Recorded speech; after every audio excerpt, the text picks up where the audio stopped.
Asa naman tawag si Berting? Usa pa man ang panak ni suputi naman dako ang dagat. Bantay ra ni tawhan sa kuwa ba? Kabalo jud ko ani nana ko na dito sa lalusin sa tubaan. Loy, apas ang tatay dito. Sige, Nay. Pagdali. Bantay ra ni tawhan sa kapaning iyang naong nahili kay utuba. Ni Diyos ko nang ina. Usa pa man ako pagpanaklis ani o kami duha. Kaputi naman kadako ang dagat.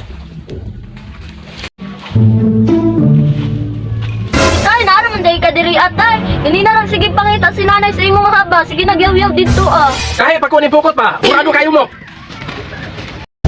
Karon, naan ang tawhana oh. Diyos kong, yalaan sa puko to, inong dito yung palahubog ba? Karon na dyan kang Berting nga karon. Kaya naganihan na dyan ko nagpangurog sa imong tawhana ka. Oh no! No, no, no, no.